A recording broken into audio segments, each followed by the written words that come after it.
Selamat pagi, kembali kita berjumpa pada pagi hari ini mengenai topik pembelajaran kita yaitu pembuahan atau fertilisasi. Tentu ini pembuahan atau fertilisasi ini pada tumbuhan Angiospermae. Sebelum kita lanjut, ada yang menjadi tujuan pembelajaran kita yaitu setelah pembelajaran selesai, siswa diharapkan mampu menjelaskan proses pembuahan pada tumbuhan Angiospermae. Poin kedua, mampu menjelaskan cara penyebaran biji pada tumbuhan Angiospermae.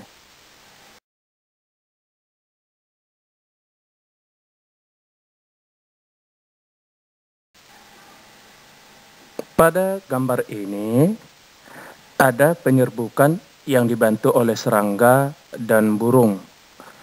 Nah, apa yang terjadi setelah penyerbukan ini?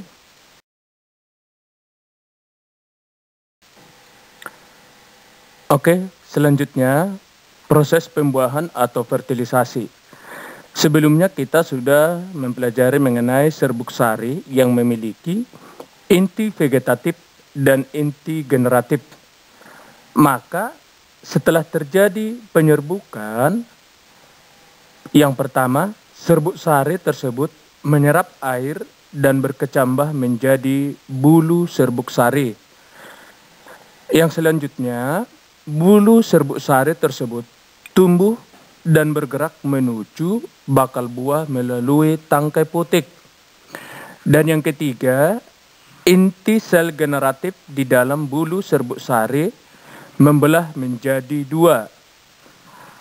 Setelah membelah menjadi dua, maka dua inti sel generatif berkembang menjadi dua inti sel sperma.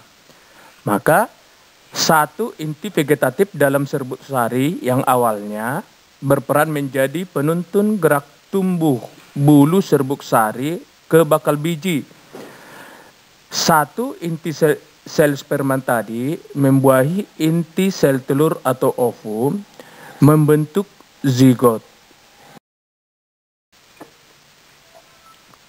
Setelah satu inti sel sperma membuahi ovum, maka yang satu lagi membuahi inti kandung lembaga sekunder yang akan membentuk endosperma atau cadangan makanan.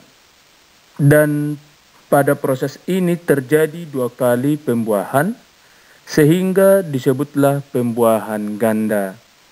Nah, proses pembuahan itu atau fertilisasi itu dapat dilihat melalui gambar ini.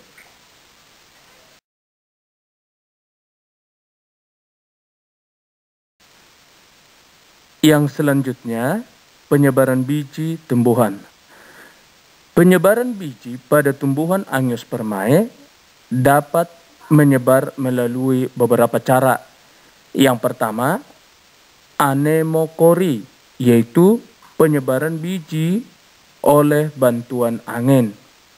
Biasanya ini terdapat pada biji rumput-rumputan yang berbunga. Seperti pada gambar ini ya.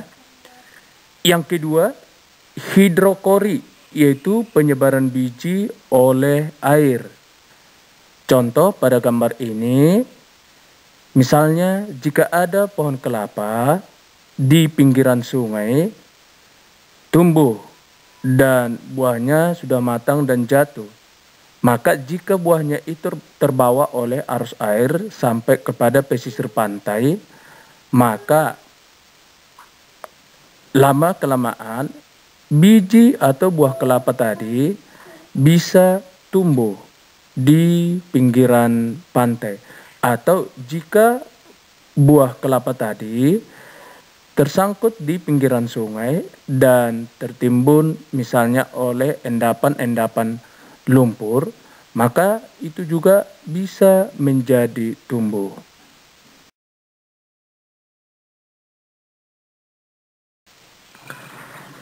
Yang ketiga, zookori, yaitu penyebaran biji tumbuhan oleh hewan.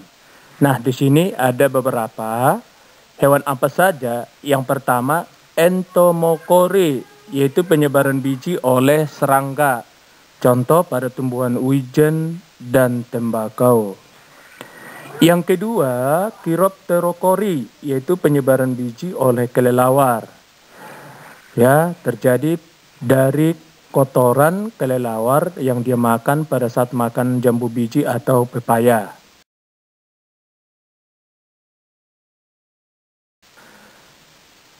Zookori selanjutnya adalah Ornithocori, yaitu penyebaran biji oleh burung.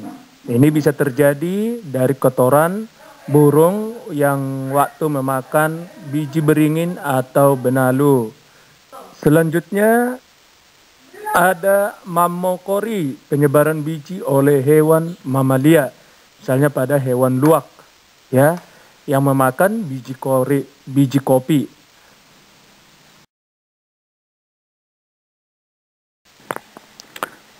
Yang keempat adalah Anthropocori, yaitu penyebaran biji oleh manusia. Nah, proses penyebaran biji dengan cara ini dapat berlangsung dengan sengaja ataupun tidak dengan sengaja. Penyebaran biji yang secara tidak sengaja dilakukan oleh manusia apabila biji tumbuhan tersebut memiliki struktur yang mudah melekat atau menempel pada pakaian. Sebagai contoh, misalnya bagian dari rumput-rumputan. Penyebaran biji dengan sengaja sering dilakukan manusia terutama pada bidang pertanian, yaitu ketika menanam padi, jagung, dan tanaman-tanaman yang lain. Oke, anak-anak Bapak, sampai di sini materi kita pada hari ini. Semoga materi tersebut dapat dipahami sehingga dapat dijelaskan dengan baik sesuai dengan tujuan pembelajaran kita. Terima kasih.